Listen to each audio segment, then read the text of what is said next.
It's me, Dr. Emily Johns, and Dr. Carlos Aguiar here.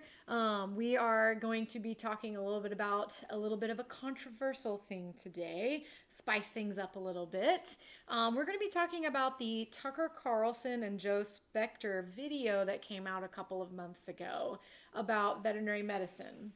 So, just a little quick baseline for those who have not seen it. Joe Spectre is the owner of the company Dutch, which is an online company that has veterinarians answer kind of telehealth. You pay a fee once a year for a subscription, and then you get access to kind of telemedicine, I would think, with some doctors in their staff. So, Joe Spectre was also the previous owner of the Hims that he sold to private equity for millions, and then he created Dutch after that. So this video really, it really upset the veterinary community in many factors. And Dr. Emily King is a very influential veterinarian who is on like social media, and she also had a video, a roundtable, kind of giving really good points, responding to this video. And so after listening to that, watching the video ourselves, and discussion between this video and with other veterinarians, we've got a list of points that I think we'd like to talk about and just kind of express our thoughts. And some of Carlos. That's a good intro. We're here for our next video together for part of Carlos's podcast. So We're making a video, and we wish some other veterinarian would have said this stuff, because this guy, Joe Spectre, he's not a veterinarian, and he's mansplaining to us, yeah, people in the veterinary industry, yep, what we should be doing, and then he made some allegations that were just not true, and borderline insulting. Yep, definitely. Right? So we got this, basically a guy that has a pill mill. He's been sending, Viagra and made a lot of money. He's been sending Viagra and Cialis to all these impotent guys, and, he made money. He's into profit. And now he got into Dutch, and he's doing the same thing. And he's portraying veterinarians in a bad light, and I don't like it. Yeah, definitely. He definitely made it sound like we are, in my opinion, very greedy doctors who are just in it for the money, and we don't really care about the quality of care. And that, he even made a statement that our quality in some private equity hospitals have gone down. But I definitely think it really rubbed a lot of veterinarians the wrong way. I mean, you will agree, this guy just blatantly lied over and over and over, and then the purpose of this interview with Tucker Carlson, which he is an advertiser, so he pays Tucker Carlson, however much he pays him. He pays him probably a lot to promote his business. Mm-hmm. And I thought they were kind of on a dating. Tucker Carlson was all giddy with his annoying laugh, just constantly laughing. And I was like, is this? Because I used to listen to him because he was like a mean girl, and he was just like nasty to people, and I kind of like that. I like the drama of it. But I was like, this is... He always said that he was like a legit journalist. He was all about the truth. And I was like, but you couldn't do like a little research? You just went along with this guy that was just blatantly lying? Yeah. And how can you trust somebody that just says all these lies for, the purpose of changing the law? Because that's what he wants. Mm-hmm. Yeah, absolutely. And I think he just kind of went along with the story, which I understand. If you're ill-informed about the industry, then I get why you would, have kind of just a attitude of going with the flow. The things that Joe Spectre said were very convincing. But I think we've got a couple of factual things that we're going to go over that we're going to help people understand what the fact versus fiction really is. So one of the things that that we wanted to talk about today was a couple of the statements that were made in the video. And that includes one statement that he made saying veterinary insurance does not exist. So first, that's just a blatant lie. That definitely does exist. And off the top of my head, I can think of multiple insurance companies, including one that I had myself for my pets called Trupanion. There's also Lemonade, there's Pumpkin, there's ASPCA, there's a multitude of list of veterinary insurances out there. And they have different kinds of plans. So you can do anything from, like Trupanion, for example. You can do a plan where you get 90% coverage, and depending on what state you're in, there is a small copay. So for me, I had in the state of Florida, there was no copay. It was just 90% coverage for anything that happened. So my dog had a mass that grew, and I didn't know what it was, and I wanted it removed. I filed a estimate. The insurance approved the estimate. I did the surgery. I was totally reimbursed 90% of the cost of the surgery. So I paid maybe $35 for the surgery in total, which was great. And my monthly rate at that point was about $65 a month for my dog at that age of that breed. There are also wellness plans you can do, and that would pay for a portion of your vaccines, a portion of some of your prevention, even sometimes. So you can have the difference in sick visits versus wellness visit insurance, and that's a pretty cool thing. Now, for me, I recommend sick visit insurance because that's really when things get expensive. And Dr. Carlos might agree. Like, you can routinely plan for your wellness, your vaccines, your wellness exam. But when your dog starts vomiting and is not eating for 3 days, and you need X-rays, blood work, IV fluids, whatever it may be, that's really when the cost adds up. And I think that's really where insurance is beneficial. So that was just a flat out lie that we have. That was first. What we call them, whoppers. Yeah. First whopper. Yeah. First whopper. No insurance. Definitely. And if this guy just has like 5-6 lies, how can you trust this guy? Yeah. And this is another thing too. He just keeps ripping on vets. Vets are greedy,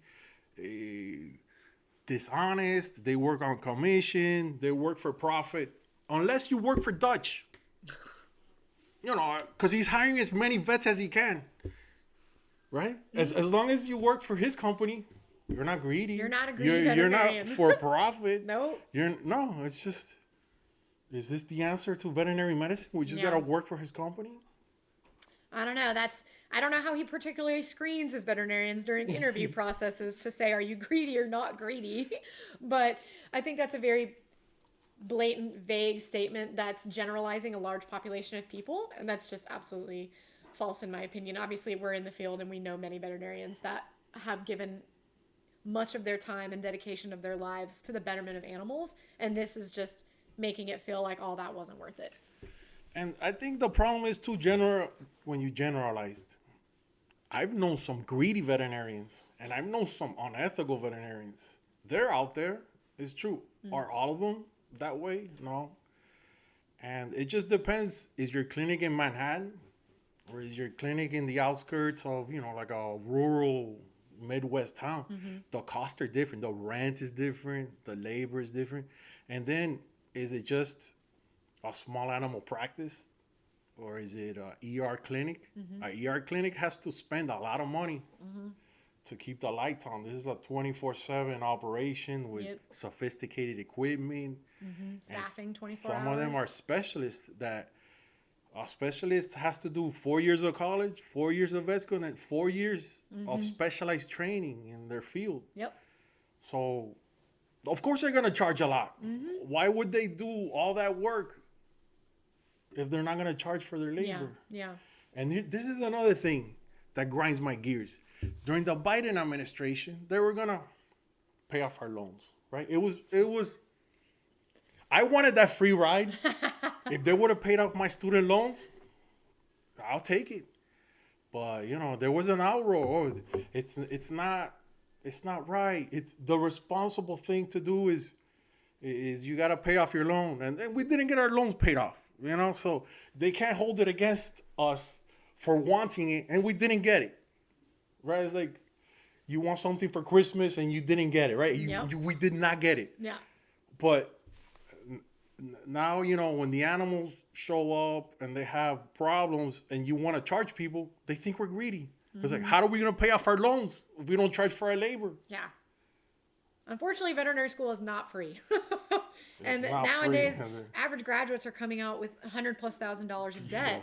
and they have to be able to have a job after school that's going to help them pay that debt off in a certain amount of reasonable amount of time. And they want to start lives. Maybe they have a significant other that they're married. Maybe they want to have children soon. Maybe they're planning on moving, they want to buy a house eventually. And, and these are all obtainable things, but we have to be realistic and we have to understand like it is a doctorate degree and it is extremely specialized training and it is extremely expensive. And unfortunately, it has to do with that plus the cost that we really have no control over, which is the higher company, large pharmaceutical companies and stuff that we purchase our medications and equipment through, that we do the best we can. And you'd be surprised how much veterinarians discount your bills if you actually looked at it. Like today, I had to see a sedated dog that needed it had a really bad ulcer on its face and it needed sedation in order to clip the hair, clean the wound. We did all this stuff and I was like, well, I guess, they're on a budget, so let's just zero out the laser cost. Let's just zero out the ear cleaning and try to make it as affordable as possible. And it's like, I think we do a lot of good in that way. And I think it's often overlooked or forgotten because of still the outcome cost, no matter what it may be. And that can be really frustrating sometimes. That's true. I mean, it's like a dance. It's like a balance. You got to take the needs of the owner, the needs of the pet, and then you have an administrator that's always on you. Yeah. Hey, you got to charge more. You got to work more because if y'all don't know, there's a mental health crisis in veterinary medicine. Yeah. Like I myself I know about 5 vets that have killed themselves, and there's 2 that were in a car accident, and then you're like maybe because when a vet dies, you're like you always have that thought: did they or did they not? So yeah, it's sad. Yeah. It's sad, and I think there isn't a mental health crisis in veterinary medicine. There's just vets don't have boundaries. So once you go to work and they tell you, oh, and this goes into private equity because sometimes, they kind of ride you too hard. It's like, you got to come early because you're professional. But then emergency shows up at the end of the day and they're like, oh, you got to stay late because you love animals, this and that. And I was like, it's like, why do we always lose? Yep. Why? Mm-hmm. And that's the problem. In human medicine, there's doctors that do just one thing. Like there's a dentist. You go there for your teeth. Or if you get in an accident, you go to a criticalist. It's an ER doctor that just does that. And then they transfer you to another doctor, an internist. So in human medicine, that. There's a doctor that does one thing, but sometimes people show up in the middle of the day with an emergency and you got to shut down everything. And then there's a euthanasia and then there's people calling you. And unfortunately, there's some terrible people. There's just people that are misanthropes. Yeah. They just hate humans. Yeah. And they'll ruin your day. And then if you have these bad days over and over, I was like, it's only reasonable that you would want to take drastic measures. I think that's a main thing too. You got to put boundaries. Yep. And for those that may not know, veterinarians are one of the high, top 3 or top 4 professions at risk for suicide. It's 1 in every 3 or 1 in every 6 veterinarians. I don't know the exact stat, but somewhere around there consider or contemplate suicide at some point in their lives. And that's just horrifically sad. And unfortunately, as a young veterinarian, I still know people that have done it through the grapevine and throughout my area. And then it's, there was even a case of a large animal doctor that was berated about how handling a very difficult horse. Crazy. And he was literally so shamed on social media that he ended up killing himself. And he left people behind, and he left a business behind. He left animals behind, and it was sad. Unfortunate. It was so sad. And it's like, we just read those kind of articles and it's just gut-wrenching, but unfortunately that is our reality. And we have to do things to try to keep our minds from going to that point. But it's really hard, especially when you have colleagues that suffer that. Yeah, that doctor, man, I feel bad for him. It seems that horse, it was having some sort of reaction and he kicked it in the head to wake it up or something, and then the owner filmed it and put it on social media, and he just had a barrage of like just these keyboard Absolute hate. warriors that they weren't really there. They didn't know they didn't know what was going on. And man, that guy killed himself. Not long after, unfortunately. Wow, and I know a lot of vets that have been kicked by horses. Yeah. Right? For I was real. like, they should have just forgiven him. You know, like, man, poor guy. Yeah. I wish, you know, it must be hard Yeah. to deal with that. Yeah. Well, we've got another fact that was said on the video talking about how dental procedures cost $5,000. Now, I think that this could be true if we got a little bit more context to the situation. So I think some of the things would be, where are you? Like, where are you located? What city are you in? Are you in Hoboken, Georgia, in the southeast rural community? Or are you in Manhattan, New York? And then secondly, are you at a general practitioner, or are you being referred to a board certified dentist?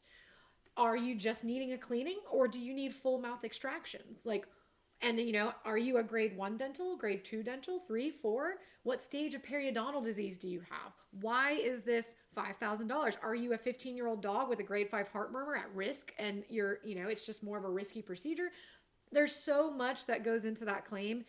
Yes, you could have up to a $5,000 procedure, but as a GP, when we do our routine dentals, even with some complicated extractions, they're still ranging from $600 to $1,000. And we're in Florida, and so I really think that statement was kind of a blatant statement to try to scare people into a little bit of like a cost prohibitive type of surgery, when in realistically we didn't get any of the details of that. I think he lied. Maybe next time he could call Dutch. Maybe they could clean the dog's teeth through the phone. You think that's possible? And then he also said the AVMA is a cartel run by private equity. I mean, this is a good one, given that this guy, all he does is make companies and sell it to private equity. Yeah. I mean, this is the face of private equity, lecturing us about greed. Yeah. He was the owner of Hims, and he sold it to a private equity for millions, and now he's created Dutch, I mean, he went public and he sold it, you know, in the stock market. Who buys all these stocks in the stock market? Yeah. And I mean, he's one to be lecturing us about greed. It's just, I get it. He's a businessman, but to make that statement and then make it sound like we're the no, but he's the only one that can make profit. Yeah, He's the only one that can make money. He's the only Nobody one else. okay. Everybody else is greedy. Right. Yep. He's the only instance that it was okay. Everybody else, you're greedy and you're in it for the money. When his company Dutch, who may or may not be sold at any point, we don't really know. He's a businessman. Maybe he'll find a good deal. And then he says that 90% of issues are resolved with telemedicine for $100 a year. Wow, sign me up. I mean, like, this is too good to be true. Yeah. Many times I've been in clinics, and with all the diagnostics and with the physical exam and everything, I still don't know what the dog has. But with the phone, he's going to figure this out. Yeah. I was like, my God. I don't really know where he's getting those statistics. And I don't know if it's a made-up statistic or if he has Because he's never lied before. paperwork. You know? Yeah. And it's like, what are these questions that they're resolving? Like, do we have any actual like answers to what, like, oh, my dog has a zit on its armpit, or it's like, oh, my dog is collapsing and having a seizure? Like, what is the definition of issues being resolved? Because many times when all vets do telemedicine, if they've seen the animal within a year, that's very common. Like, this is nothing new. Yeah. But once you see the animal, you know its history, you more or less see patterns with that animal. Like right now, all the animals are itchy because it's spring is coming. Season in Florida. So you know that's it. But let's say it's an animal, because this is what they market it as. An animal has never been to the vet, has a lot of problems. All of a sudden, they call these people. I mean, it could be a condition that the dog or cat has 24 hours to live. Like if it's a block cat. If it's a gastric dilation, volvulus, or foreign body. Yeah. So, I mean, if you're a vet, there's a lot of liability. Oh, absolutely. That you take these calls and then the next day, like, something horrible happens. Dog is dead. Cat is dead. That's the worst thing that could happen. The worst. So what the AVMA is constantly saying is you have to have a history. You got to know who these people are. You have to have examine the animal. You got to know its history, because I would expect, as a minimum, that you see the history of the animal, right? I don't know if they're calling the vets and, hey, Yeah, what's like- the history? What's going yeah. on? Because there's also the complication of, let's say it's on one medicine and they prescribe another medicine. Yeah. And it has, contraindications, together. complications. Yeah. So there's a lot of things that could go wrong. Yeah, 100%. Yep. And a lot of times, to be honest, and this is not giving any flack to my clients, but like, I'll ask my clients, like, hey, what kind of food do you feed your dog? And they're like, I don't know, a yellow bag. And I'm like, okay, cool. That's probably pedigree dry, I'm guessing. Or, what medications and supplements are you on? I don't know. It's whatever's in your chart. And it's like, okay, I can look in the chart and I'll be like, all right, last time we bought Simparica Trio was 15 months ago. And they'll be like, yeah, we're on that. And I'm like, okay, well, where are you getting it? Well, from you. And I'm like, well, we're about 15 months overdue. Like, we bought a 6-pack 15 months ago, so it's been about 9 months since we're off of it. Oh, I still have some left. And I'm like, so sometimes it's like, when the owners don't even know the history without me looking at the chart, they don't even know what medicines they're on. Exactly. How are they telling these online companies, these online doctors, hey, these are what medications my dog's on, when they are looking at me, asking me to look at the chart and, telling them what medicines their dog's on. Like, if you ask me right now what medications my dog was on, I could tell you from supplements to diet to how much she's eating. That's just because that's how I am. But it is something that makes me laugh when I'm like, people are like, just look at her chart. And I'm like, okay, I'll look. I get it. You're the vet, right? Yeah, like, you should know. I'm like, I know, but you'd be surprised at how many over-the-counter stuff you can find. And with great marketing, you can really promote a good probiotic that may or may not have anything in it. I don't know. But that's a whole different topic, nutraceuticals. So I think the big question, if anybody hears this podcast, since you've been on this podcast, I get a lot more views, because before it was just me making videos for myself, just being outraged. What This is so fun, I would watch myself on TV and be like, someday they might discover me. I might be on a commercial, or I don't know. Not for Dutch though. And another thing, honestly, that we were talking about is telemedicine in general, and this kind of goes back to the Dutch conversation. Is like, is telemedicine a real thing in veterinary medicine? And I think everyone has different opinions on it, and I think it's very debatable, because I think it just depends on the extent. Like, we go back to calling a veterinarian online about, my cat is having some issues urinating. Okay, is it a female or a male cat? Like, has it actually produced any urine or not produced any urine? It's like, if these little things are missed versus if we get our hands on that cat and we palpate that bladder and it's like, oh my gosh, that bladder is huge and hard, your cat's probably blocked. I think that is one of the major factors in why telemedicine has been such a touchy topic for us. But he said something else about how, like, we're super against it because we only want them to come in and have a physical exam. And I think he just kind of brushes over the fact that physical exams are important.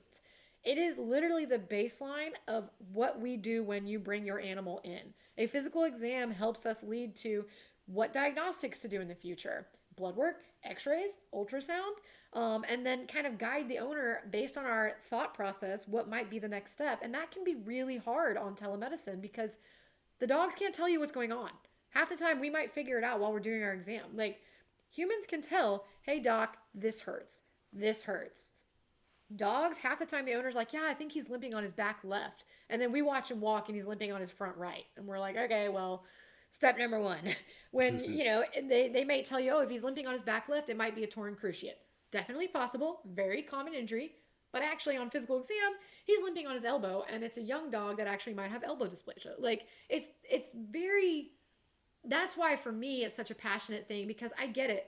Telemedicine has really blown up in the last 5 years since COVID, but there is a real true, distance between what we can effectively do for animals via telemedicine versus when we get our physical hands on the pet. I don't know how you feel about that, but I think that's the main thing. You got to take a history first of all. Then you got to do a physical exam. Yeah. And then you make a treatment plan.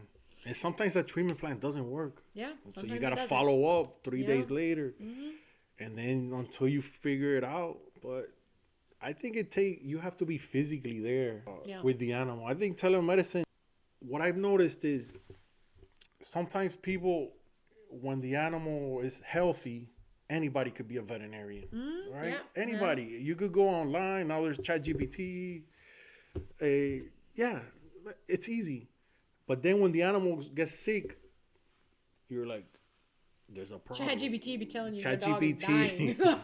ChatGPT might have misdiagnosed my dog. Yes. So then you go to the vet, right? So you go to the vet, and the vet does this, or you might think he's greedy and he's trying to take advantage, whatever, okay?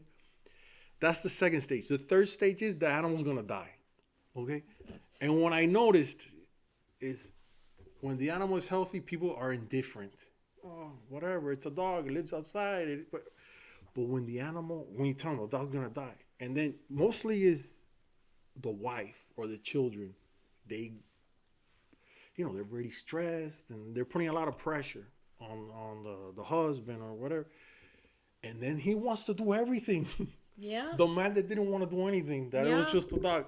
And I was like, when I used to do emergency, we used to see a lot of, like, for example, end stage heart failure for heartworm. Like when the belly swells up and you're like, nobody's going to save this dog. It was just palliative care. Or, there's a lot of problems also with dental disease. Yeah. These dogs that have like these trash can mouths and their teeth look like piano keys. You know, the ones that move. Yes. And then all these dogs have heart disease because all these bacteria eat up their valves. And then the obesity when you know that you can't do the dental anymore, right, that's when they want to do the dental. Yeah, when they're at highest risk of complications. But yeah. And you probably, like, people get all these ideas from the internet, this and that, and then they do it. And when it doesn't go right, then they come to you. And then it's like, yeah, but you've been treating this animal with tea tree oil and diatomaceous earth all their life. Yeah. And now you come to me. It's like, you've been feeding it dirt and leaves because that's what they say in the pet store.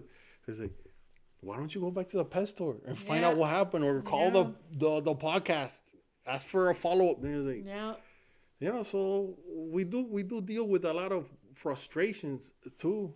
And then when things don't go right, then they blame us. Yeah. It's like, well, you were kind of doing your own thing for a while, and then you came to me. Yeah.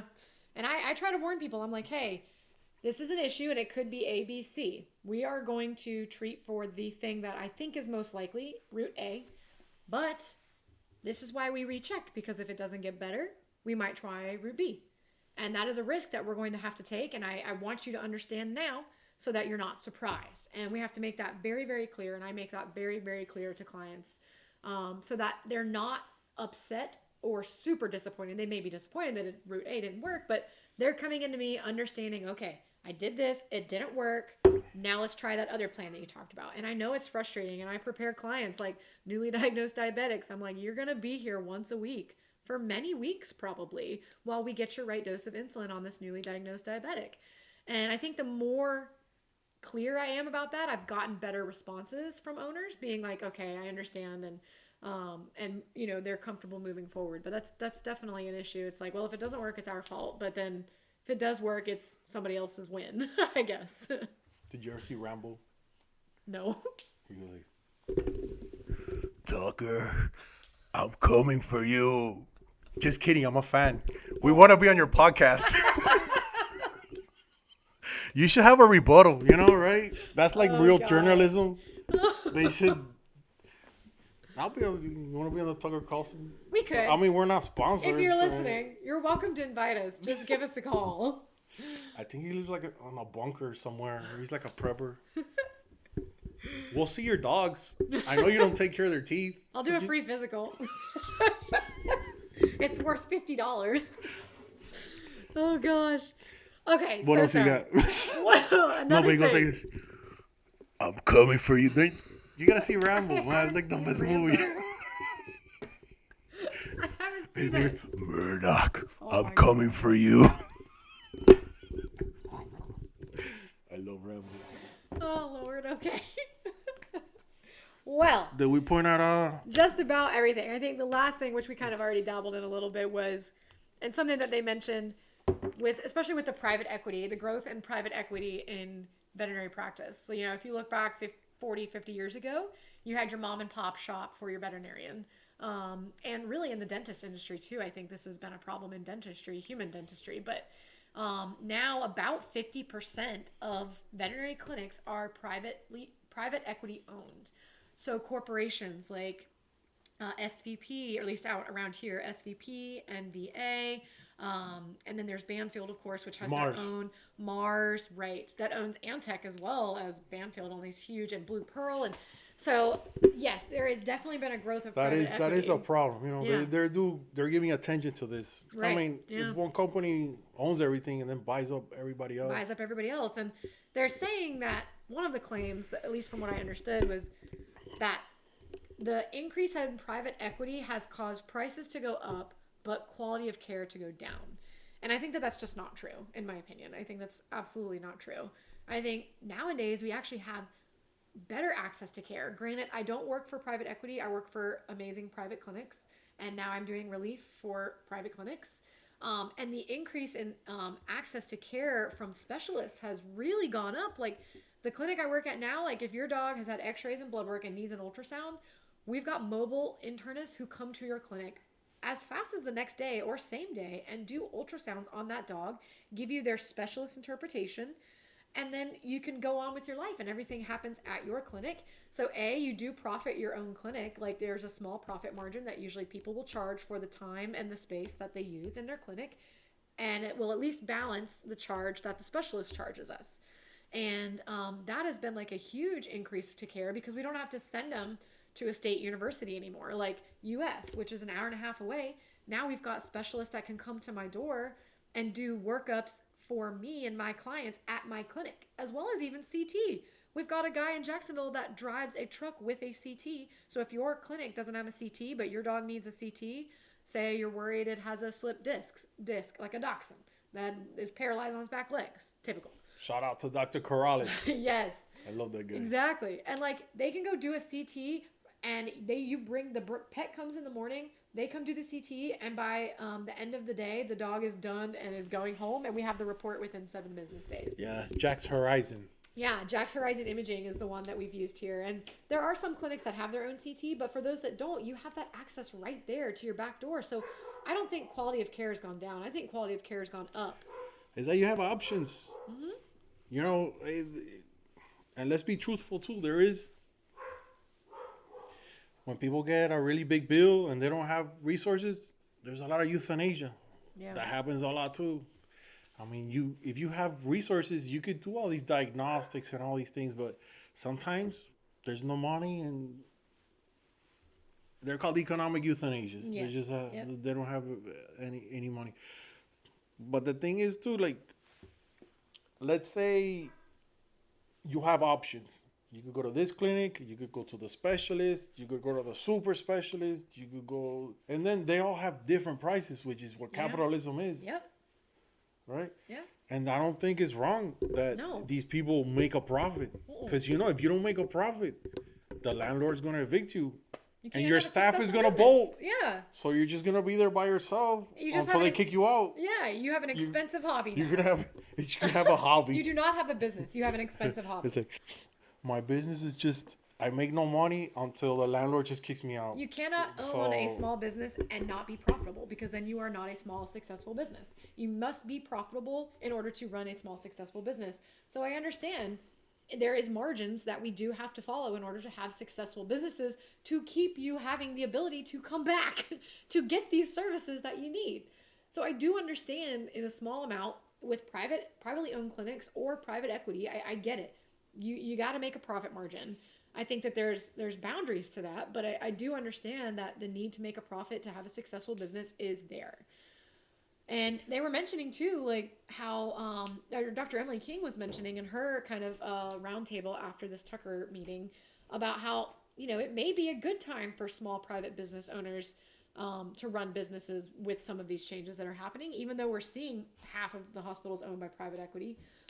because of the advancement of care, it may be a good time. And with all of these things going around about bad private equity, it may be a good time to try to own a business if people are flocking your way. I think that's a really interesting input on that. It's like, Star Wars, the Force. I This is very interesting. They were explaining to me that in Star Wars, there's the force of evil and then the force of good.